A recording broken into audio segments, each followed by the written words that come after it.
Hello, everyone. It looks like I am live. Hopefully, it's always the first few seconds that is like nerve-wracking. Then, am I alive? Am I not alive? What's happening? But it looks like I am, and hopefully, you can join me today. And I'm going to talk about how to take better photos with a smartphone of your dogs or the dogs that you work with. I know a lot of you use your smartphone for this, so I thought I'd give you a few tips. Please let me know if you can hear me and see my shared screen. Um, I am only seeing the comments on my phone because obviously I'm sharing my screen, but please let me know. I think there's a little bit of delay, and then if anything gets lost somewhere, just let me know and then I can repeat it. Okay, so let's get into this. Where am I? There we are. So let me introduce myself. My name is Petra from Petra Photography. Surprise there. I am a pet business brand photography specialist. Basically, I help dog trainers, dog walkers, pet boarders, vets, any animal businesses with their photography. Why I specialize in this niche is because I used to work at the vets. I've been a vet nurse in Hungary, and I worked in a busy hospital in the UK as a receptionist and head receptionist. And I think I got to know pretty well the pet owners and what they need. And when they're looking for a pet professional, like any services, then I know what they looking for within that service. So that's why I thought I combined my photography knowledge and this knowledge. So I've been helping pet professionals all over the UK now. I also love Great Danes, as you can see from the photo. Sadly, Henry is not my dog. He's my model for my shoots, but I am softening the husband to get a Great Dane finally. And I am also known as a crazy whale lady just because I used to research humpback whales. That's should be enough about me because that's not why we're here. This is just some of my photos. Wanted to show you. This is actually done virtually using my client's phone. So with phones, you can do amazing photos as well. Some of my face-to-face shoots, but I have a brand photography session next Wednesday, same time at 12. So just let me know if you want to join, and then obviously I will talk about more about brand photography and why is it important for pet businesses. Okay, so what you need to know about photography generally is light. Light is very important when you take photos, obviously. So, how you can use this when you're outside. Now, when you have a lovely UK weather and then it's cloudy and no sunshine, then you shouldn't have an issue because then you can use any space. Even with those conditions, you can take nice pictures. I wanted to show you this particular example because when it's sunny, then how you can take better photos. So if you see on the, I'm hoping you see it on the left as well, on the left hand side, when it's really sunny and then it's just shadows everywhere. You barely see, I mean, you see that there is a dog, but you don't barely see that who is the dog or what is the dog looks like properly.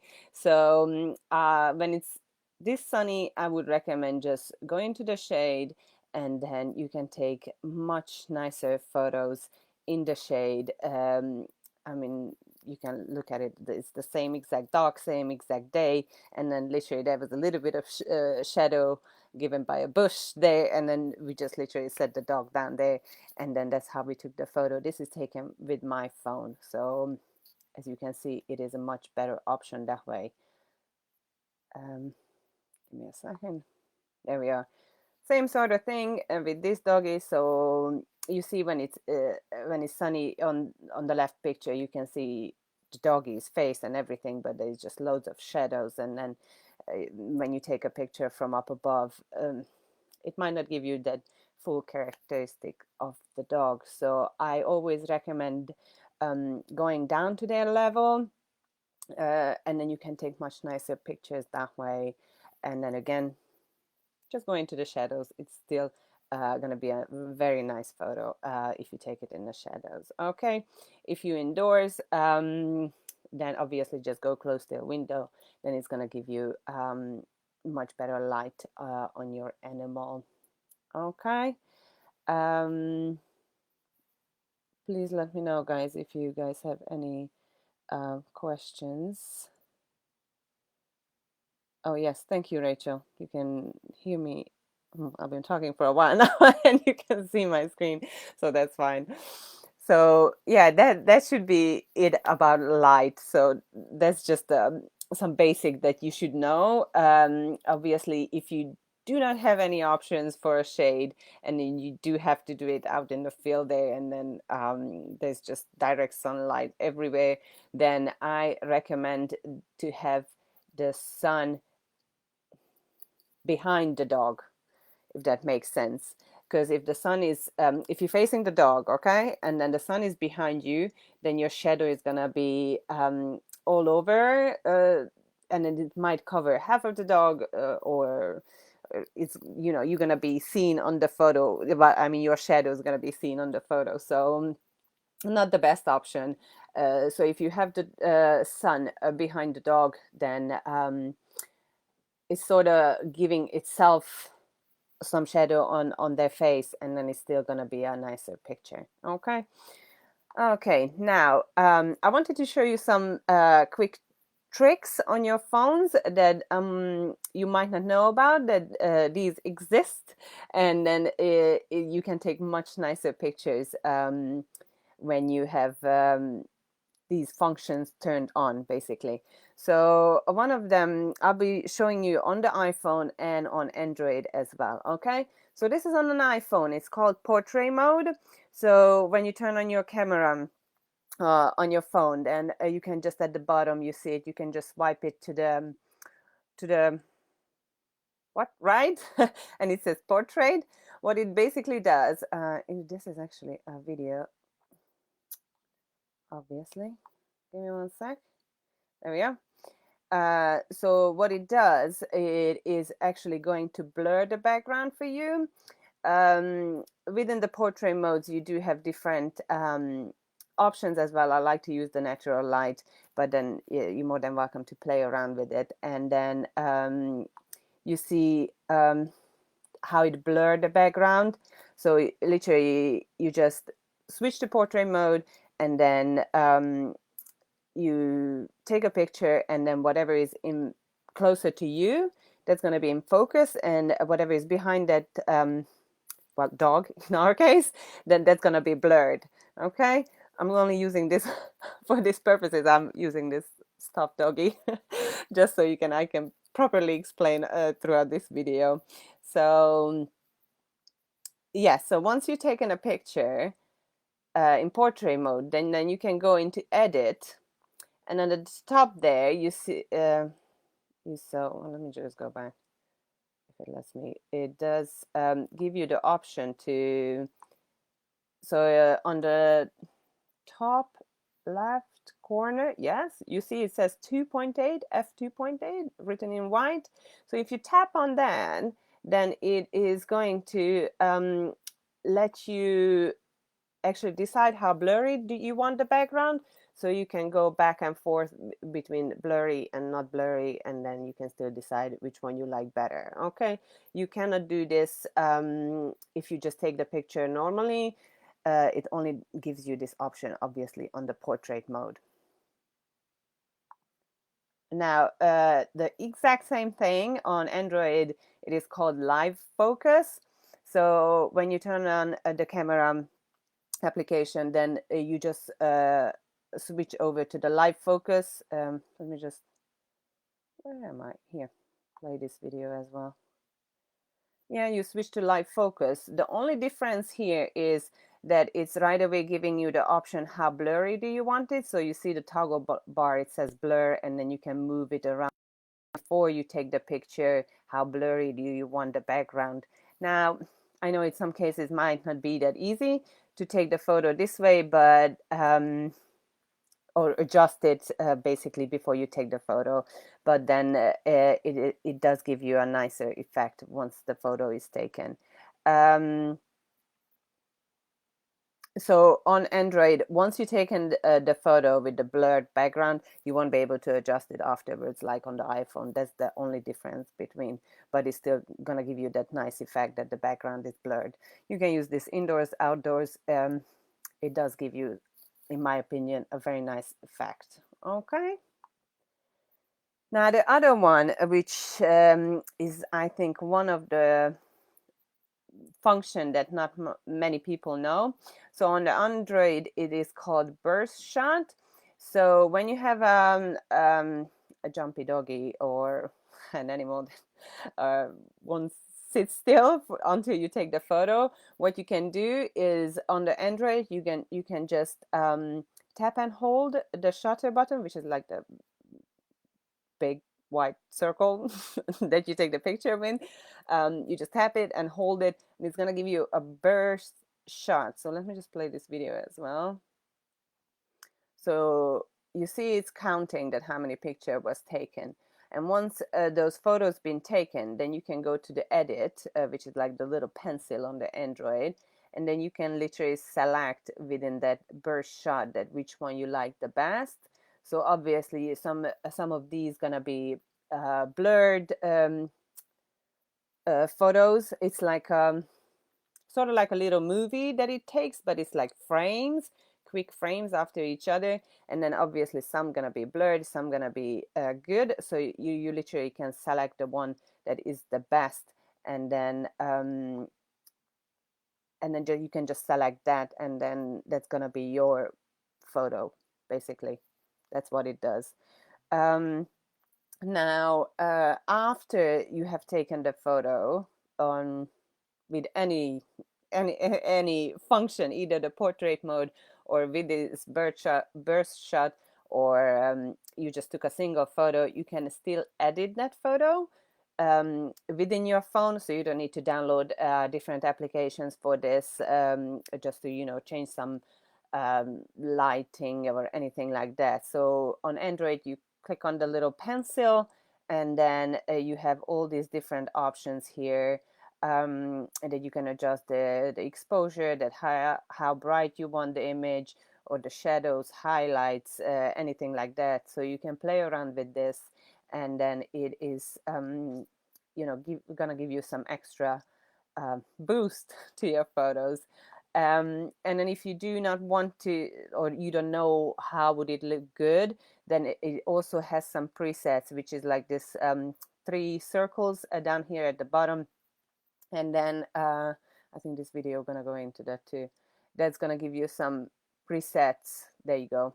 So it will give you different ones that is made to some sort of thing. If you like it, then you can just save it as it is, and then that's it. So you see it's gonna give you like warm, cool. I cannot even read it. What does it say anymore? But basically, oh, hi Debbie, thanks for joining. um so yeah, it's, you can select within these, and then it's just, if you think your photo is too meh, yeah, then this is gonna give you some extra boost for the for that photo. Okay, so the same sort of thing on iPhone. It's called Live, and then you can switch it on here with this lots of circles here on the top right corner, and then it's a similar thing that the Android phones do. So it's gonna give you like a burst shot, but for this you don't need to tap and hold the shutter button. You just have to press it quickly. Yeah. So let me play this one as well. So it's literally just quick little taps, and it's still gonna take uh, lots of frames within it. That really quick one. You don't even imagine that it's a lot of frames, but then you see. So when you go into it, where am I? Hold on. This video is too fast. So when you go to edit, Then at the bottom here, you see the same icon, basically, this a lot of circles for the live. So you click on it, and then you see all the images that was taken within that really quick tap that you did. And then you can just move around and then select the best one and then make it as a key photo. Mark key photo, I think that's what it says. Yeah, make key photo. And then that's going to be your main photo, and then you can edit this one afterwards as well, like you would do with the Android. So let me just I think on the next one you will be able to see it. So this is the same doggy that was at the beginning, but I wanted to show you on this one. So this was a live what happened? Oh, there we are. I took a live photo of this one. So if I play this to you,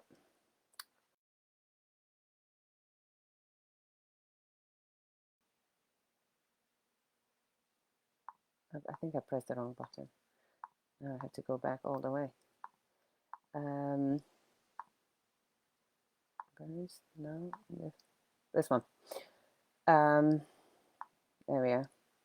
So once I'd taken this live photo, I went into edit, and at the bottom I pressed the live, and then you can see it's like a little movie that it took. But within that really quick tap, it took this many frames of this dog, and then you can see that so many frames were there that the dog is moving, but there was one that was actually really good, and then you can edit it afterwards. So I made it as a key photo, as I showed before, and then you can literally tap on edit on this one, and then it's same thing like on the Android.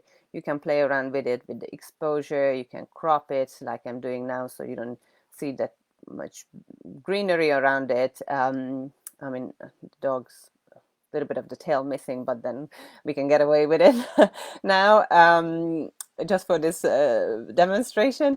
So you can crop it, you can adjust the exposure, highlights, whatever. And again, if you don't want to play around with it or mess around with it that much, then it's still going to give you that option, which is down here, the three little circles together. And then it does give you that presets that you can just choose whichever you like. So these are the presets. You see it's going to give you like a different feel of that photo. So you can choose whichever you like. And then, there's no perfect one, which one to choose, because that's going to be your style. My style might be different than yours. So it really doesn't really matter. And again, you can play around with it the other way to adjust the highlights or shadows, anything like that. You see that it does make a difference. Okay, I think this video might go into it, but give me just 1 second. The other thing I wanted to mention, yeah, saturation, whatever you want, you can literally change within the phone settings, so you don't need to download a different application for it, because literally there's no point for you to pay for an application when you can do the same exact thing on your phone. The other thing that you can do if you do have time and then your dog is cooperating is, before you take the photo, you can just literally tap on the screen, and then on the iPhone it's a yellow square, on Android it's a white circle. That's basically going to give you the focus. So wherever you tap on the screen, that thing is going to be in focus. Okay. And then with the iPhone there's like a little sun next to this yellow square that you can move up and down. For the Android there's going to be a toggle bar at the bottom, and you can move it left to right, and then you can adjust the light with that, so you can make it brighter or darker. But then it's a longer process, so your doggy might not be cooperating for that long. But yeah, these are my really quick tips. Um, I hope you guys will be able to use it either for your business or for your own dog. And then you can take some really nice pictures that you can post on Facebook and Instagram. Okay. Do you guys have any questions, that something wasn't clear, or you do have other specific questions about phones, and I mean, not generally phones, but photography with your phone, then I'm happy to answer them. Just checking my phone.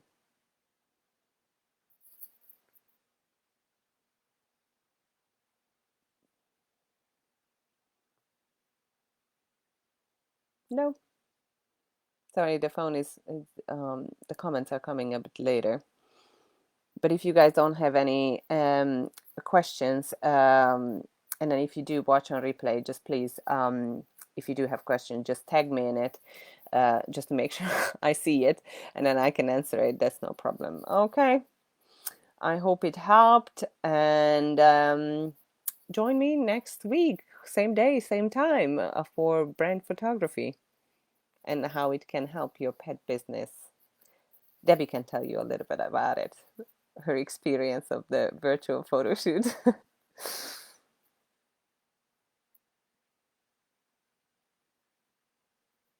Cool. All right, guys.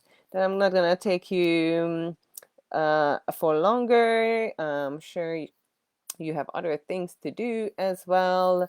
Um, so yeah, these were just very, very quick tips, really, but I think they are very, very useful when it comes to dog photography. So that's it for me. Um, yeah, comment, tag me, whatever, and I'm happy to help you guys. Okay, bye. Oh, I say bye, but then this doesn't say bye. Um, and slideshow, and then I'm gonna say bye now.